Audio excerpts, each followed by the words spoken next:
স্বাগত দীপ্ত সংবাদে, সাথে আছি আমি কাজী আসিফুজ্জামান। তীব্র গ্যাস সংকটে চরম ভোগান্তিতে রাজধানীর মানুষ। ফিলিং স্টেশনে জ্বালানির জন্য লেগে থাকছে দীর্ঘ লাইন। ঘন্টার পর ঘন্টা অপেক্ষা করেও মিলছে না চাহিদা মতো গ্যাস। একই অবস্থা বাসাবাড়িতে, অনেক বাসায় বেশিরভাগ সময় জ্বলছে না চুলা।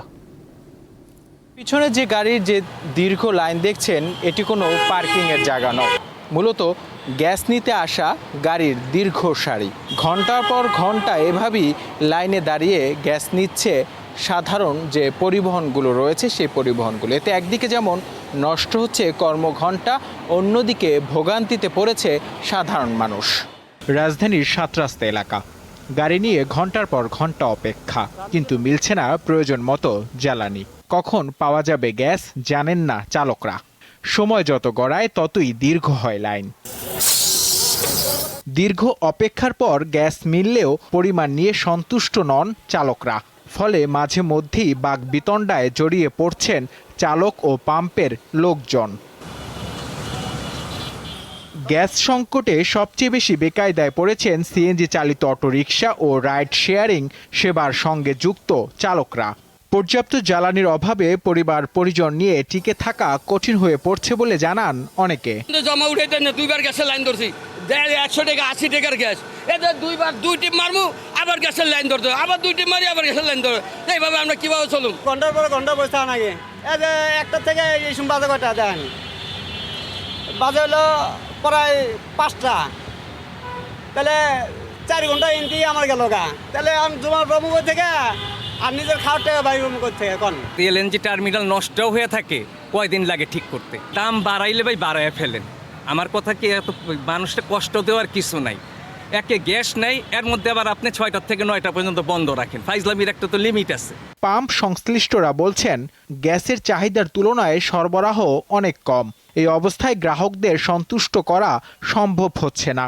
দীর্ঘদিন ধরে তো এই সমস্যা। মনে করেন কালকে গেছে সকাল 6টা বাজে গ্যাস, আসছে রাত 1টার পরে 1:30টার দিকে। দেখেন মাথাটা পুরো নষ্ট হয়ে যায়।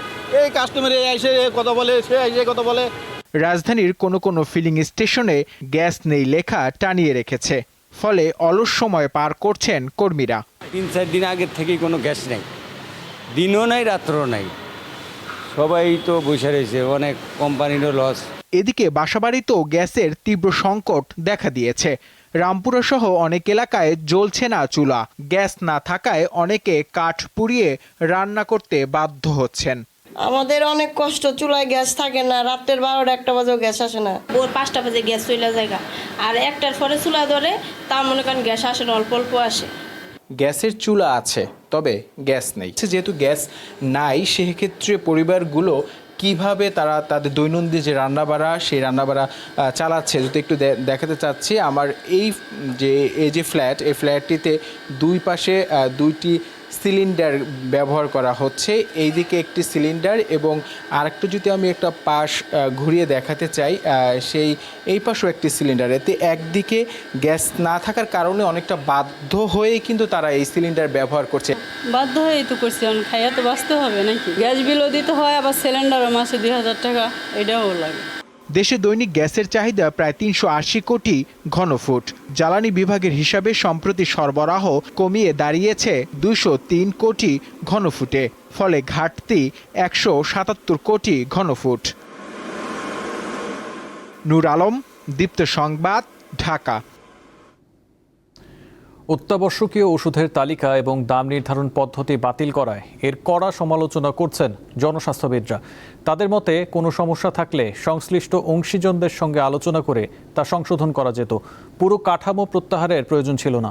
ওষুধ শিল্প মালিক সমিতির পক্ষ থেকে বলা হচ্ছে, দেশীয় কোম্পানিকে ক্ষতির হাত থেকে রক্ষার এ বিষয়ে আরও আলোচনা প্রয়োজন। দেশের মানুষের চিকিৎসা সেবার প্রায় 70% ব্যয় হয় রোগীর নিজের পকেট থেকে, আর এর অধিকাংশই চলে যায় ওষুধ কিনতে। ওষুধ কেনার এই বাড়তি চাপ কমাতে 1994 সালে বিভিন্ন ধরনের সংক্রামক রোগ, উচ্চ রক্তচাপ, ডায়াবেটিস সহ নানা ধরনের রোগের জন্য অত্যাবশ্যকীয় 117টি ওষুধের দাম নির্ধারণ করে সরকার। পরে অন্তর্বর্তীকালীন সরকার এসে আরও কিছু ওষুধ যোগ করে মোট 295টি ওষুধের দাম নির্ধারণ করে দেয়। কিন্তু বর্তমান সরকার এসে সেই তালিকাটি বাতিল করে দেয়। এরপর থেকেই এর পক্ষে ও বিপক্ষে নানান মত দিচ্ছেন জনস্বাস্থ্যবিদ, ওষুধ প্রশাসন অধিদপ্তর এবং ওষুধ মালিক সমিতি সহ সংশ্লিষ্টরা। আর এই সিদ্ধান্ত অবাক করেছে জনস্বাস্থ্য বিশেষজ্ঞদের। অত্যাবশ্যকীয় ওষুধের তালিকা এবং দাম নির্ধারণ পদ্ধতি বাতিলের সিদ্ধান্ত জনস্বাস্থ্য বিবেচনার চেয়ে বাণিজ্যিক স্বার্থ বেশি প্রাধান্য পেয়েছে কি না সে প্রশ্ন তোলেন তারা। অনেকগুলো ওষুধে নতুন ওষুধ তৈরি হয়েছে এবং মানুষের স্বাস্থ্যের যে বাংলাদেশে মানুষের স্বাস্থ্যের সমস্যাও কিন্তু অনেক নতুন নতুন হয়েছে, যেমন আমাদের অসংক্রামক ব্যাধি, ডায়াবেটিস, উচ্চ রক্তচাপ, ডায়ালাইসিস, এইগুলো ঔষধ আমাদের সারা জীবন খেতে হয়, যাতে একবার হয়ে যায় সেই ওষুধগুলো অবশ্যই অত্যাবশ্যকীয় তালিকায় ঢোকানো উচিত। তার মতে অত্যাবশ্যকীয় ওষুধের তালিকা সংকুচিত হলে মেধাস্বত্বের মূল্য দিতে হবে। বিপরীতে ওষুধ শিল্প মালিক সমিতি বলছে কোনো প্রতিষ্ঠান মুনাফা না রেখে দীর্ঘদিন পণ্য উৎপাদন করতে পারে না।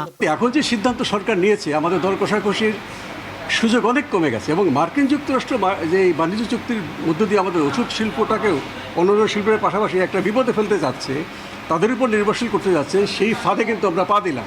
আমরা ওই ফাঁদে পড়বো কেন? এটা পড়ার তো কোনো কারণ নাই, সেটা তো it is govern by the law. আমরা এখন পেটেন্টের বাইরে আছি, আমরা তখন পেটেন্ট আইনের আওতায় আসবো, এই তো ডিফারেন্সটা হবে। সমস্যার সমাধানে সরকারি প্রতিষ্ঠান এগিয়ে আসতে পারে বলে মন্তব্য তাদের।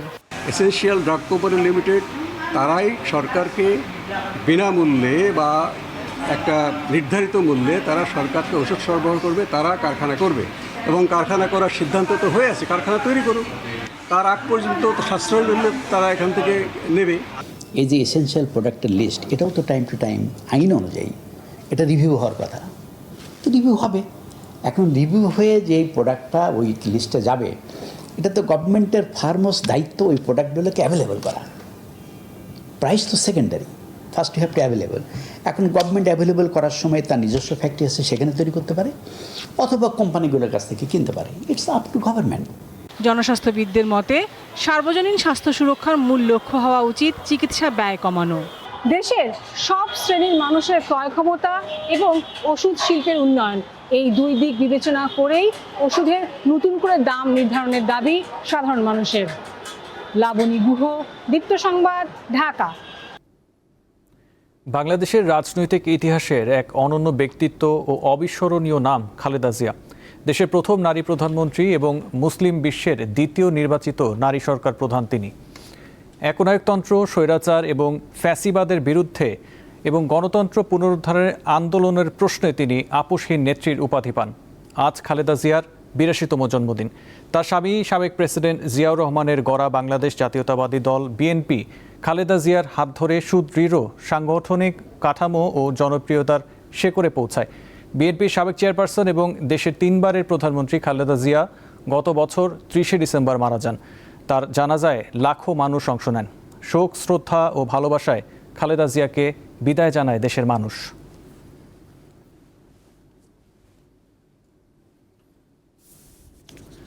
আগামীকাল কিশোরগঞ্জ যাচ্ছেন প্রধানমন্ত্রী তারেক রহমান। ঘোষিত কর্মসূচি অনুযায়ী পাকুন্দিয়া, কটিয়াদি ও জেলা শহরে একাধিক কর্মসূচিতে অংশ নেবেন তিনি। প্রধানমন্ত্রীর আগমন ঘিরে নেওয়া হয়েছে ব্যাপক প্রস্তুতি, জোরদার করা হয়েছে নিরাপত্তা ব্যবস্থা। দায়িত্ব নেওয়ার পর প্রথম কিশোরগঞ্জ যাচ্ছেন প্রধানমন্ত্রী তারেক রহমান। তার আগমন ঘিরে চলছে উৎসবের আমেজ। সরকার প্রধানের আগমন ঘিরে কিশোরগঞ্জ দলীয় নেতাকর্মীদের পাশাপাশি সাধারণ মানুষের মাঝেও দেখা দিয়েছে উৎসাহ উদ্দীপনার। আশা করি যে ব্যাপক একটা উন্নয়ন হবে কিশোরগঞ্জের। আমরা দীর্ঘদিনের অবহেলা থেকে আমরা মুক্তি পাবো। এর আগে তো আর এই এলাকায় কোনো প্রধানমন্ত্রী বা কোনো আগেও ছিল, রাষ্ট্রপতিও ছিল, কিন্তু এই মাঠে কিন্তু এভাবে কোনোদিন কিন্তু আসে নাই। প্রধানমন্ত্রী আসাতে আমরা আসলে খুব ভালো লাগতেছে। খুবই সৌভাগ্যবান যে আমাদের এই প্রধানমন্ত্রীকে আমরা খুব কাছ থেকে দেখার সুযোগ পাবো। আমরা কিশোরগঞ্জবাসী এর জন্য মাননীয় প্রধানমন্ত্রীকে ধন্যবাদ জানাই। রোববার সকালে ঢাকা থেকে সড়ক পথে পাকুন্দিয়ার উদ্দেশ্যে রওনা হবেন প্রধানমন্ত্রী। সেখানে তিনি দেশব্যাপী জাতীয় মৎস্যপক্ষ ২০২৬ উদ্বোধন করবেন। পরে কিশোরগঞ্জ পৌরসভার পুরানো স্টেডিয়ামে ফ্যামিলি কার্ড কর্মসূচিতে অংশ নেবেন সরকার প্রধান। এই ব্রহ্মপুত্র নদে মাননীয় প্রধানমন্ত্রী এখানে পণা অবমুক্ত করবেন। আমাদের নেতা কর্মীদের মধ্যে আনন্দ উচ্ছল একটা পরিবেশ তৈরি হয়েছে। গ্রামে গ্রামে বাড়িতে বাড়িতে মানে প্রস্তুতি চলছে মাননীয় প্রধানমন্ত্রীকে বরণ করে নেওয়ার জন্য। আমরা যে বড় বড় প্রকল্প চিন্তা ভাবনা করছি, হাতে নিয়ে দিচ্ছি, ইনশাল্লাহ উনি আসলে এটা আরো ত্বরান্বিত। এছাড়া ঐতিহাসিক শোলাকিয়া ঈদগাহ ময়দানে কয়েকটি উন্নয়ন কার্যক্রমের উদ্বোধন করবেন প্রধানমন্ত্রী। দেশনায়ক তারেক রহমান কিশোরগঞ্জ পদার্পণ উপলক্ষে আমরা নেতাকর্মীদের মধ্যে যে আনন্দ দেখতে পাচ্ছি, আসলে তা ঈদের আনন্দের মতো। প্রধানমন্ত্রীর আগমন ঘিরে কিশোরগঞ্জবাসী এখন নতুন এক সম্ভাবনার স্বপ্ন দেখছেন। দীপ্ত, বার্তাকক্ষ।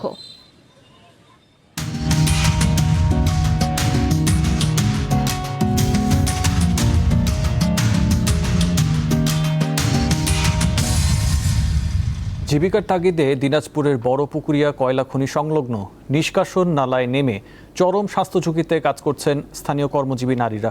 খনি থেকে প্রবাহিত কালো দুর্গন্ধযুক্ত বর্জ্য পানিতে নেমে প্রতিদিন সংগ্রহ করছেন কয়লা ডাস্ট। দীর্ঘক্ষণ এই দূষিত পানির সংস্পর্শে থাকায় তাদের অনেকের শরীরে দেখা দিয়েছে নানা ধরনের চর্মরোগ। পার্বতীপুরের কয়লা খনির যে পাশ দিয়ে প্রবাহিত ডাস্ট যুক্ত পানি যে প্রবাহিত হয়, সেই পানিতে তারা মাছ ধরার মতন করে যে কয়লা তুলছেন, এটি হচ্ছে দিনাজপুর পার্বতীপুর এর যে কয়লা খনি, ঠিক তার আশেপাশের সাহাপাড়া, দুর্গাপাড়া, কালুপাড়া সহ বেশ কয়েকটি গ্রামের প্রায় 8 থেকে 7টি দল রয়েছে, যারা প্রতি সপ্তাহে একদিন করে এই কয়লাযুক্ত পানি যে প্রবাহিত হয় সেই পানি থেকে কয়লা তোলার সুযোগ পান। তবে এই দীর্ঘক্ষণ কয়লা সংগ্রহ করার কাজে থাকার কারণে অনেকেরই কিন্তু বিভিন্ন রকমের রোগে আক্রান্ত হচ্ছে। এখানে যখন যায় সমস্ত দিন কয়লা তুলি, তখন হাত পা ফোসা হয়ে যায়। হওয়া যাওয়ার পর পায়ে ঘা হয়, হাতে ঘা হয়। স্বামী নাই, সন্তান নাই, কি করিয়ে চলবে? বাসায় ওই যে হাত পা অঙ্কে করে, সেদিন হাঁটতে পারে না, রক্ত বাড়ায়, বয়জান পানি নয়, আসিয়া আইতোতে গাও ধুইবে, ডিরুলের পানি দিয়ে গাও ধোয়। আমার ছেলে মেয়ে তো নাই, 8 গুণ 10 গুণ করে কারো খাওয়াইয়ে তামাতে এইটা দিয়ে তো বা পোষায় না, পোষায়? এই যে ময়লা পানি যাচ্ছে, যে পায়ে যে ঘাও হয়, হাঁটতে পারিনি।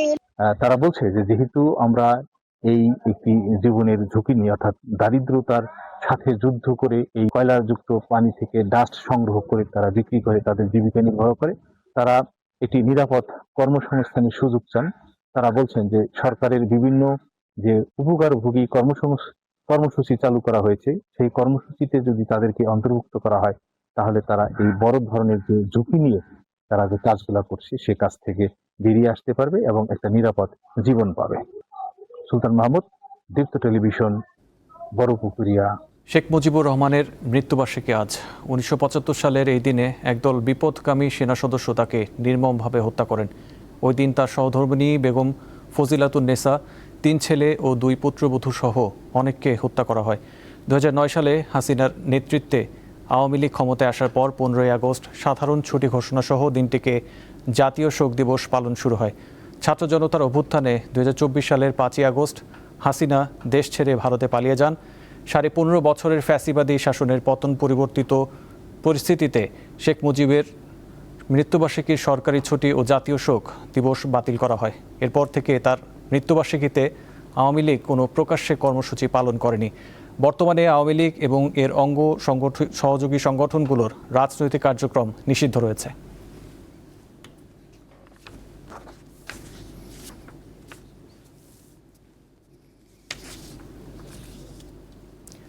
চট্টগ্রামের সীতাকুণ্ডে ফেরদৌস স্টিল শিপ ব্রেকিং ইয়ার্ডে দুর্ঘটনা কবলিত জাহাজটি পরিদর্শন করেছেন শিল্প সচিব সহ মন্ত্রণালয়ের ঊর্ধ্বতন কর্মকর্তারা। সকালে পরিদর্শন শেষে বিস্ফোরক অধিদপ্তরের কর্মকর্তারা জানান, জাহাজটিতে বিষাক্ত হাইড্রোজেন সালফাইড গ্যাসের উপস্থিতি পাওয়া গেছে। তাদের ধারণা, দুর্ঘটনার সময় গ্যাসটির ঘনত্ব অনেক বেশি থাকায় 1 থেকে 3 মিনিটের মধ্যেই শ্রমিকদের মৃত্যু হয়। শুক্রবার ট্যাঙ্কারের লিকেজ থেকে বিষাক্ত গ্যাসে আক্রান্ত হয়ে অন্তত 9 জন প্রাণ হারান। ওই ঘটনায় মামলাসহ আইনগত ব্যবস্থা নেওয়ার প্রস্তুতি চলছে বলে জানিয়েছে পুলিশ।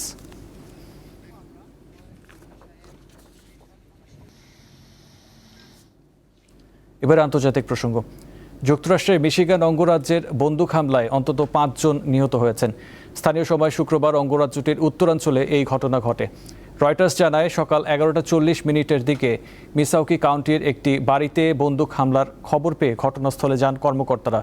সেখানে 3 জনকে মৃত এবং অপর একজনকে আহত অবস্থায় পাওয়া যায়। পুলিশের প্রাথমিক তদন্তে সন্দেহভাজন হিসেবে 39 বছর বয়সী চ্যাড হিকম্যানকে শনাক্ত করা হয়। কর্মকর্তারা ঘটনাস্থলে পৌঁছানোর আগেই তিনি পালিয়ে যান। এরপর তাকে ধরতে ব্যাপক অভিযান শুরু হয়। অভিযানের সময় তদন্তকারীরা দ্বিতীয় একটি বাড়িতে আরও একজনের মরদেহ খুঁজে পান। পরে একটি বনাঞ্চলে হিকম্যান ও 5ম ব্যক্তিকে মৃত অবস্থায় পাওয়া যায়।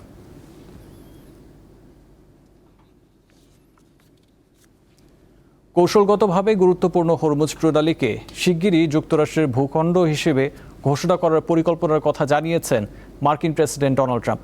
এর তাৎক্ষণিক প্রতিক্রিয়ায় ইরান জানিয়েছে হরমুজ প্রণালী ইরানেরই ছিল, আছে এবং থাকবে। কখন প্রণালী বন্ধ বা খোলা হবে সেই সিদ্ধান্ত তেহরানই নেবে বলে জানিয়েছে দেশটি। তুরস্কের রাষ্ট্রীয় সংবাদ মাধ্যম আনাদোলু এক প্রতিবেদনে এ খবর জানিয়েছে।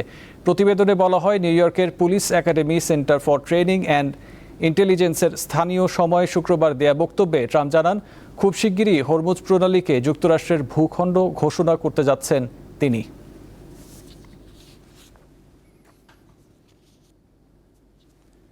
ইরানের বিরুদ্ধে অনির্দিষ্টকালের নৌ অবরোধ ও নজিরবিহীন অর্থনৈতিক পদক্ষেপ নেয়ার হুমকি দিয়েছে যুক্তরাষ্ট্র। এর পরপরই শুক্রবার বিশ্ববাজারে ফের ঊর্ধ্বমুখী হয় অপরিশোধিত জ্বালানি তেল এবং গ্যাসের দাম। ওয়াশিংটন তেহরানের পাল্টাপাল্টি অবস্থানে হরমুজ প্রণালী নিয়ে অনিশ্চয়তায় জ্বালানি সংকট আরও তীব্র হওয়ার শঙ্কাও বাড়ছে। যুক্তরাষ্ট্র ইরান যুদ্ধ থামাতে পাকিস্তানের মধ্যস্থতা ইতিমধ্যেই অকার্যকর হিসেবে প্রমাণ হয়েছে। পাল্টাপাল্টি হুমকিতে হরমুজ প্রণালী নিয়েও অনিশ্চয়তার পাল্লা ভারী হচ্ছে। এতে করে তীব্র থেকে তীব্রতর হচ্ছে বৈশ্বিক জ্বালানি সংকট, ধুঁকছে খোদ যুক্তরাষ্ট্র। ফলে আগামী নভেম্বরে হতে যাওয়া যুক্তরাষ্ট্রের মধ্যবর্তী নির্বাচনের আগে ব্যাপক চাপের মুখে রয়েছেন প্রেসিডেন্ট ডোনাল্ড ট্রাম্প। এমন পরিস্থিতিতে জনগণের আস্থা ফিরে পেতে মরিয়া ট্রাম্প প্রশাসন। কখনো বলছে হরমুজ প্রণালীর নিয়ন্ত্রণ পুরোপুরি ওয়াশিংটনের হাতে, আবার পরক্ষণেই এই নৌপথ পুনরায় খুলে না দিলে ইরানের বন্দরগুলোর উপর অনির্দিষ্টকালের জন্য অবরোধ অব্যাহত রাখার হুঁশিয়ারিও দিচ্ছে। এছাড়া বিশ্ব থেকে তেহরানের অর্থনীতি পুরোপুরি বিচ্ছিন্ন করে দিতে এমন কিছু পদক্ষেপ নেওয়া হচ্ছে যা আগে কখনোই দেখা যায়নি বলে হুমকি দিয়েছেন মার্কিন অর্থমন্ত্রী স্কট বেসেন্ট। এসব হুমকি ধামকির পরও অটুট ইরান। যতক্ষণ পর্যন্ত নৌ অবরোধ তুলে না নেওয়া সহ ওয়াশিংটন সব শর্ত মেনে না নেবে, ততক্ষণ পর্যন্ত হরমুজ প্রণালী যুদ্ধের আগের অবস্থায় ফিরবে না বলে সাফ জানিয়ে দিয়েছে তেহরান। এমন উত্তেজনার মধ্যে মার্কিন অর্থমন্ত্রীর হুমকি বৈশ্বিক জ্বালানি বাজারকে নতুন করে অস্থিরতায় ফেলেছে। শুক্রবার বিশ্ববাজারে ব্যারেল প্রতি অপরিশোধিত জ্বালানি তেলের দাম বেড়ে প্রায় $90 দাঁড়িয়েছে। গ্যাসের দামও ঊর্ধ্বমুখী। চড়া দামে নাজেহাল অবস্থার মধ্যে বিশ্বে জ্বালানির মজুত সংকটের খবর নতুন করে দুশ্চিন্তায় ফেলেছে, যা বৈশ্বিক জ্বালানি মোকাবিলাকে আরও কঠিন করে তুলতে পারে। সৌদি আরব তথা বিশ্বের বৃহত্তম জ্বালানি উৎপাদক প্রতিষ্ঠান আরামকোর তথ্য বলছে, যুদ্ধ শুরুর পর 2.6 বিলিয়ন ব্যারেল তেল থেকে বঞ্চিত হয়েছে পুরো বিশ্ব, যা 1979 সালের ইরানের বিপ্লবের পর থেকে মোট সরবরাহের হিসেব অনুযায়ী সবচেয়ে বড় সংকট। এছাড়া যুক্তরাষ্ট্রের রিজার্ভে অপরিশোধিত তেলের মজুতও 1983 সালের জানুয়ারির পর সর্বনিম্ন স্তরে নেমে এসেছে। বিশ্লেষকরা মনে করছেন, বিশ্বে জ্বালানি চাহিদা মেটাতে দৈনিক সরবরাহের ঘাটতি এখন 5 মিলিয়ন ব্যারেল।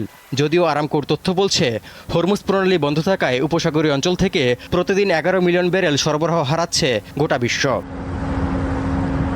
তৌহিদুর রহমান, দীপ্ত, বার্তাকক্ষ। এবারে খেলার খবর। ডারউইন টেস্টের তৃতীয় দিনে নিজেদের প্রথম ইনিংসে 426 রানে থেমেছে বাংলাদেশের ইনিংস। এতে 228 রানে পিছিয়ে থেকে নিজেদের দ্বিতীয় ইনিংসে ব্যাট করছে অস্ট্রেলিয়া। এখন পর্যন্ত তাদের সংগ্রহ 3 উইকেটে 101 রান। 6 উইকেটে 351 রান নিয়ে তৃতীয় দিনে ব্যাটিংয়ে নামে বাংলাদেশ। স্কোরবোর্ডে 75 রান যোগ করতে শেষ 4 উইকেট হারায় অতিথিরা। ক্যারিয়ারের 14তম বারের মতো ফাইফার নেন অজি পেসার জস হ্যাজেলউড। নিজের 10ম অর্ধশতক হাঁকান মেহেদী হাসান মিরাজ। ব্যক্তিগত 65 রান করেন তিনি। শেষ পর্যন্ত 426 রানে থামে টাইগারদের প্রথম ইনিংস। দ্বিতীয় ইনিংসে ব্যাট করতে নেমে হাসান মাহমুদের বোলিং তোপে পড়ে 2 অজি ব্যাটার ট্রাভিস হেড ও জ্যাক ওয়েদারআউথ। স্টিভেন স্মিথ ও মার্নাস লাবুসেনের জুটি ভাঙেন স্পিনার তাইজুল ইসলাম। স্বাগতিকরা প্রথম ইনিংসে অল আউট হয় 198 রানে।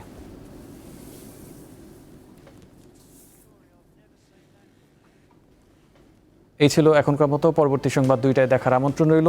এছাড়াও তথ্য বিনোদনের খবর পেতে চোখ রাখুন দীপ্ত টিভি ডিজিটাল প্ল্যাটফর্মগুলোতে। ধন্যবাদ।